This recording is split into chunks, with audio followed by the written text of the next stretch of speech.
저는 지금 한국도로공사 수도권본부 앞에 나와 있습니다. 매년 이맘때쯤 찾아오는 행사가 있죠. 바로 2020 아시아경제 연비왕 대회입니다. 올해로 벌써 13번째를 맞는 행사인데요. 해가 거듭될수록 정말 높은 연비를 자랑하고 있습니다. 오늘은 과연 어떤 연비왕이 탄생할지 기대가 되는데요. 지금 그 현장 속으로 함께 가보시죠. 대회장은 다양한 운영 부스와 참가자로 가득했습니다. 특히 올해는 코로나19로 인해 비대면 QR코드로 참가자를 파악하고 체온을 측정하는 등 방역에도 힘썼는데요. 참가자들 모두 당황하지 않고 순차적으로 확인과 접수를 마쳤습니다. 9시에 공식 행사가 시작되는데요. 아시아경제 이희철 대표가 참가자들에게 거듭 안전을 당부하며 인사말을 전했습니다. 심사위원장 김필수 교수는 에코드라이빙의 시초인 아시아경제 연비왕 대회의 의미를 강조하며 대회 규정과 경로에 대해 소개했는데요. 김필수 교수를 만나 이야기 들어봤습니다. 일단 자동차 첨단 기술이 좋아지면서 효율성이 좋아졌다. 즉 이제 기술적인 부분들도 좋아졌기 때문에 차 자체가 연비가 상승됐다고 볼 수 있습니다. 거기 이제 일반인들이 운전 방법도 에코드라이브에 대해서 인식 제고가 많이 되면서 차의 기술과 더불어서 운전 방법까지 개선되다 보니까 연비가 좀 더 좋아지는 게 아닌가. 제일 중요한 부분들이 역시 이제 안개 끼기면 전방 주시가 지금 흐려지다 보니까 좀 신경을 많이 쓰죠. 그러다 보면은 에코드라이브 쪽에 소홀하는 부분들이 있어서 영향을 받을 수는 있습니다. 그러나 일반적으로 날씨가 온도가 올라가게 되면 바로 안개가 걷히기 때문에 그 효과에 대한 것들은 좀 악영향에 대한 것들은 좀 없어지지 않을까 이렇게 기대를 하고 있어서 오늘도 날씨가 워낙 좋은 만큼 연비가 기존의 연비왕 대회보다도 좀 높지 않느냐. 일반적으로는 공인 연비 3배가 일반 우승권이라고 보고 있는데 3배 훨씬 넘는 기록을 좀 기대를 하고 있습니다. 이번 연도 역시 서하남 IC를 출발해 덕평휴게소를 반환점으로 해서 다시 돌아오는 코스인데요. 공정한 심사를 위해 차종과 배기량별로 나뉘어 진행됐습니다. 참가 부문은 국산 승용 가솔린 2000cc 초과, 국산 승용 가솔린 1600cc에서 2000cc, 국산 승용 가솔린 1600cc 이하, 국산 RVN SUV 경유, 수입 가솔린, 수입차 경유 등 총 6개 조입니다. 주유를 하면서 본네트와 트렁크를 살펴보는 모습입니다. 일단은 본네트를 열고 엔진에 이제 그런 그 불법 부착물, 소위 연비 향상이라고 있는데 그런 장치들이 붙어 있는지 안 붙어 있는지를 확인하고 스페어 타이어가 있어야 되고 그 다음에 이제 짐을 싣고 다니는 사람은 자유입니다만은 연비를 향상시키기 위해서는 그 짐을 뒤에다 많이 실으면 좋지는 않습니다. 차량의 줄고 시 상태에서 하면서 가장 연비가 좋고요. 그 다음에 스페어 타이어가 요즘은 이제 없는 차가 많으니까 거기에 맞는 이제 연비가 세팅이 되어 있으니까 그런 상태로 오시면 아주 좋은 결과가 있고요.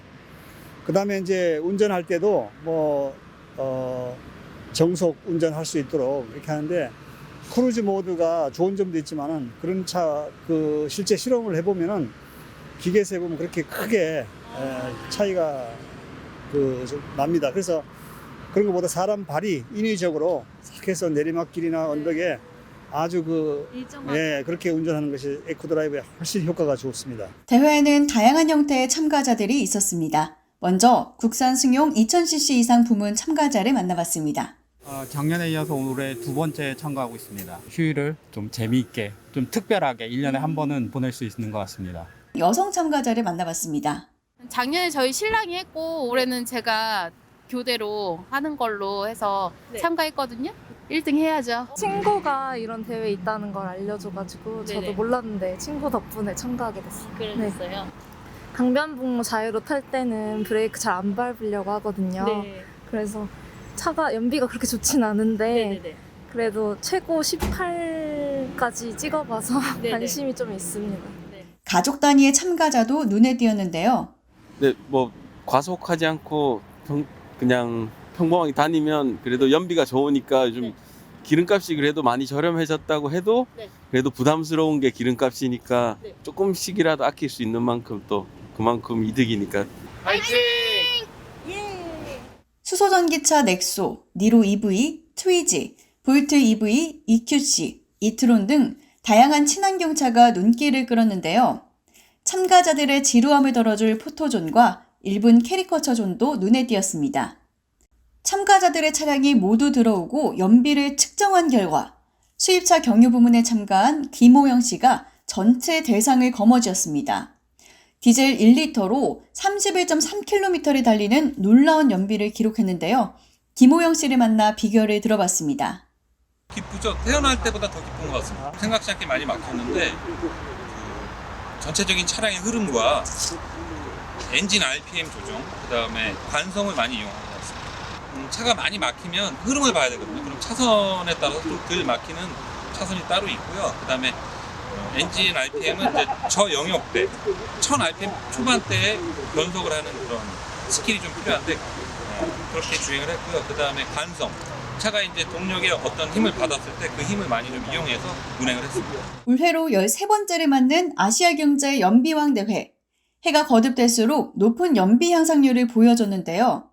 특히 올해는 대상 차량이 공인연비 대비 4.8%의 높은 향상률을 보이며 400%가 넘는 높은 기록이 나왔습니다. 참가자들의 연비를 높이기 위한 시도와 방법이 더욱 다양해지고 있다는 건데요. 일상 속에서 환경을 위한 작은 실천, 에코드라이브 운동이 범국민적 프로젝트가 될 때까지 연비왕은 계속될 예정입니다. 현장에서 교통뉴스 공희연입니다.